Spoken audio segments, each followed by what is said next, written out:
Today, we are taking an in-depth look at the trader system for 7 Days to Die Alpha 19. Now, we've got a lot of info to cover and no time to waste, so let's get to it. Traders are an integral part of 7 Days to Die Alpha 19. They are an extremely important resource for players at any level. So today, we're going to take an in-depth look at the trader system in 7 Days to Die, specifically as it refers to bartering. I will show you the items and equipment that will improve your bartering with the traders, what skills you should focus on to maximize your return with the traders, and offer up a few tips and tricks to make your trader interactions even better. But the very first thing we need to cover is fundamental and extremely important information to know when dealing with the traders, and that is, what are their hours of operation? So in order to answer the question, what are the hours of operation for the traders, we've come to visit Trader Jen. Now you'll notice it is 8:28 in the morning and the open sign is on. So if we wanted to, we could go inside and handle our business. We can buy some stuff, we can sell some stuff, we can take a quest. But when exactly does the trader open? So to answer that, I'm going to have to dial back time just a little bit. And here we are, ladies and gentlemen, it is just before 6 o'clock in the morning. And you'll notice the sign is off. It is not open. Now, what happens if we approach?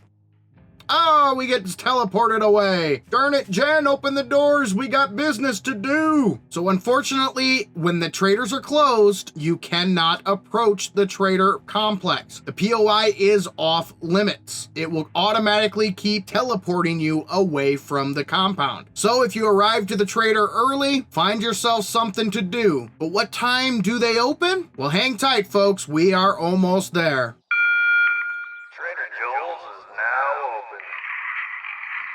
And there you have it, folks. 6:05 in the morning is the open time for the traders. If you get here before 6:05, you're going to have to buy yourself some time, find something to do until the trader is open. They open precisely at 6:05 in the morning every single day. Now we know what time they open, but what time do they close? Well, again, we are going to have to tinker with time, and I will show you the closing time. And here we are, folks. It is 9:45. So 9:45 or 21:45 in military time. And you'll notice he is still open, or Trader Jen, she is still open. Trader Joel's is now closed. And there you have it, folks. All of the traders close at 21:50. So 10 minutes before 10 p.m., the traders close down and you will be kicked out. So again, if you're inside the compound, doesn't matter what you're doing, boom, you're going to get teleported away.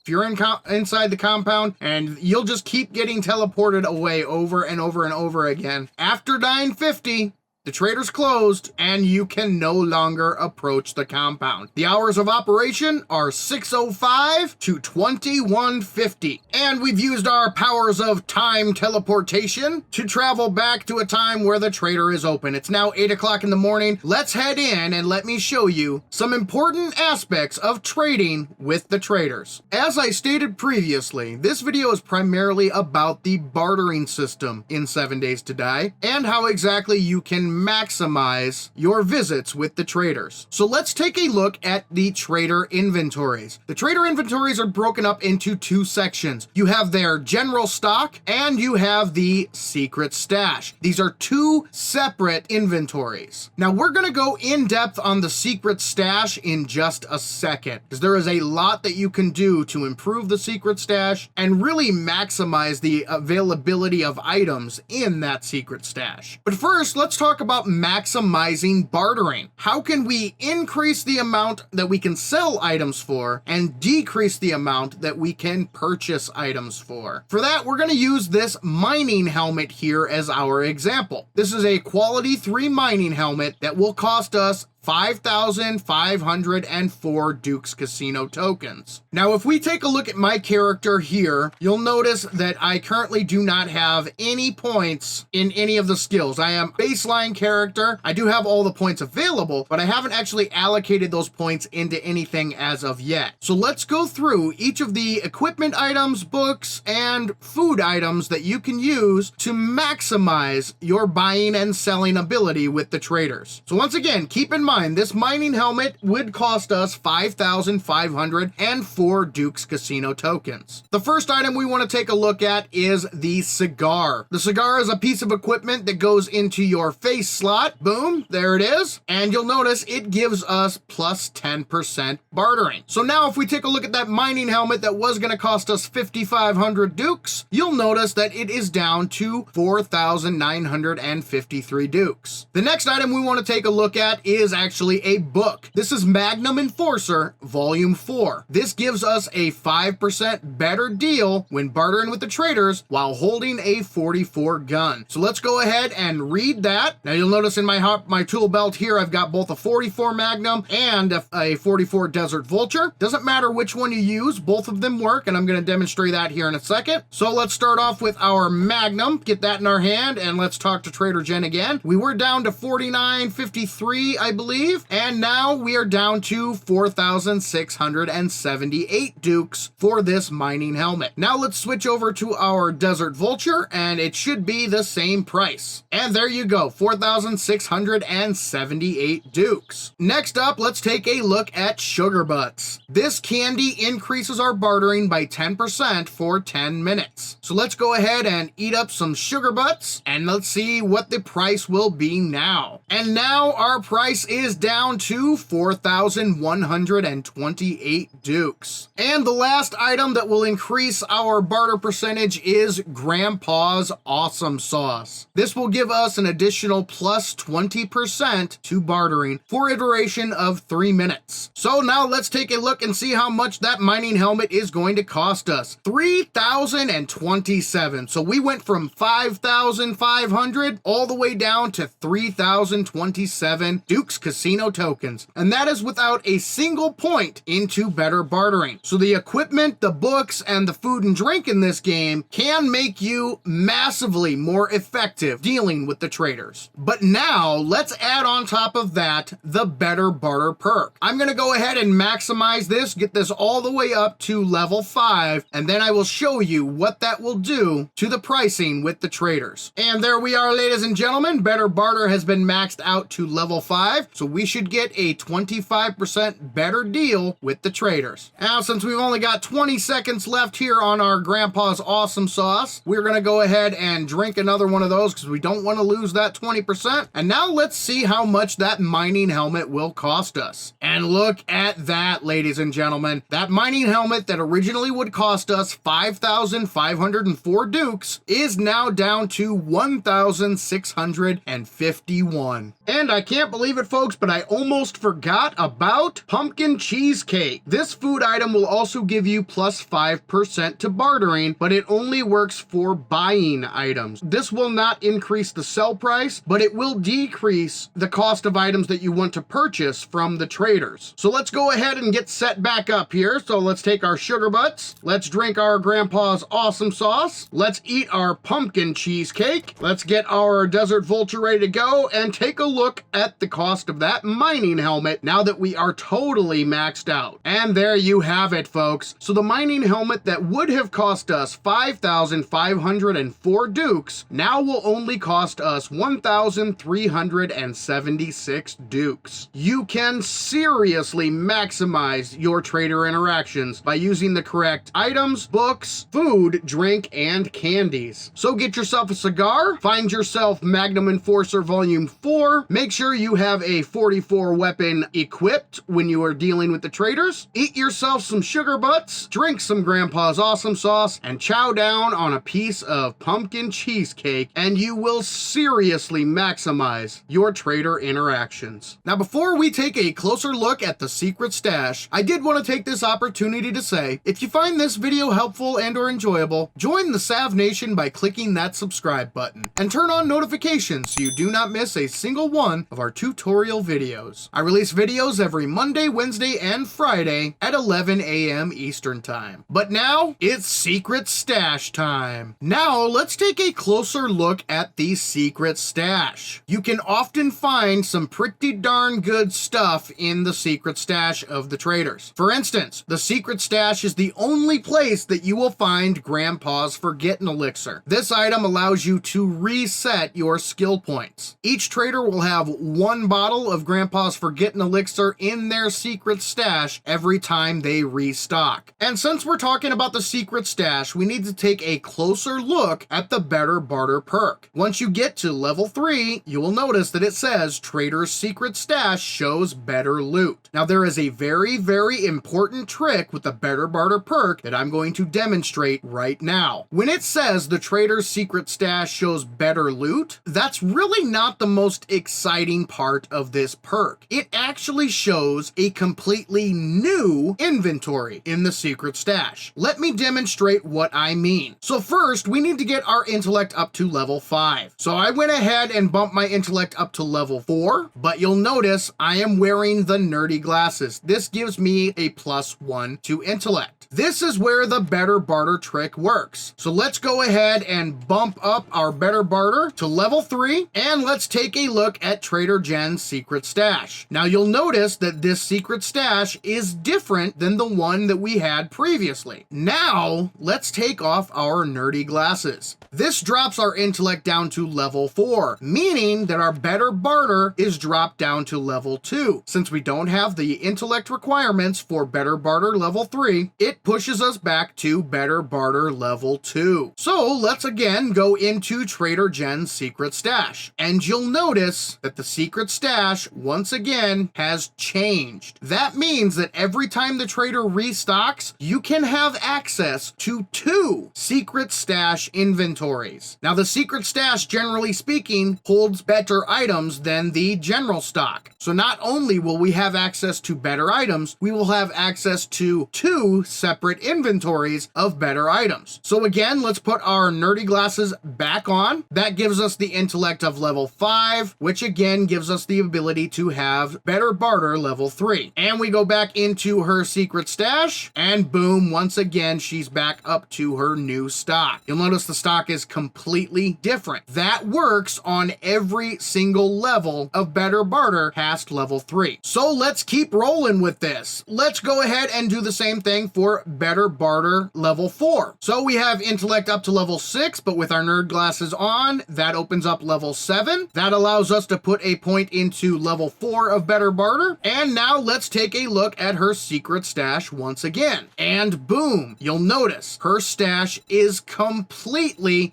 different. She has a whole lot of stuff in this Secret Stash. Ooh, an auger. Oh, I want to buy that. This is just a test playthrough and I still want to buy this. So let's go ahead and back out again. And again, we will take off our nerdy glasses. Again, that bumps our intellect down to level 6, meaning we are no longer eligible for level 4 in Better Barter. And if we take a look at her Secret Stash once again, you'll notice that the Secret Stash inventory has again changed. And we can do the exact same thing for level 5 in Better Barter. So let's bump our intellect up to level 9. With our nerdy glasses, that pushes us up to level 10, giving us the ability to unlock level 5 of Better Barter. Now, when we take a look at Jen's Secret Stash, again, you will notice a whole bunch of new items. Her Secret Stash has completely changed. And again, if we take off our nerdy glasses, that bumps our intellect down to level 9, making us ineligible for level 5 of Better Barter. But again, it opens up a brand new inventory in her Secret Stash. So once again, just to reiterate that Secret Stash trick, find yourself some nerdy glasses. And as you increase your intellect and Better Barter skill, always make sure that you use your nerdy glasses to get you to the point where you can unlock the next level of Better Barter. So for Better Barter level 3, that's where the Secret Stash starts to change. You need your intellect at level 4. That way, with the nerdy glasses, you're bumped up to level 5 in intellect, allowing you to unlock level 3 of Better barter. Then all you have to do is check her secret stash, see if there's anything you want. If there is, buy it, great. If not, take off your nerdy glasses, check her secret stash again. You will have access to a completely new inventory in the secret stash. And the same holds true for levels 4 and level 5 of Better Barter. It is a great trick to use in order to maximize your interactions with the trader. I cannot stress enough how important the trader system is in 7 Days to Die. Having the ability to sell items you no longer need and purchase items that you may need can make all the difference in the world. And it is also important to try to maximize your interactions with the traders. Sell your items for as much as you possibly can and purchase items from the traders for the lowest possible price you can. By utilizing the information in this video, you will definitely be able to maximize your trader interactions. I hope you folks have found this video helpful and or enjoyable. If you did and you'd like to see some more trader tutorials, I've created a very special playlist which you can access by clicking the box in the top right corner of the screen. But for now, this is Saven saying thank you, ladies and gentlemen, for joining me in Saven's World. And remember, the average gamer is always king of the hill on the bell curve.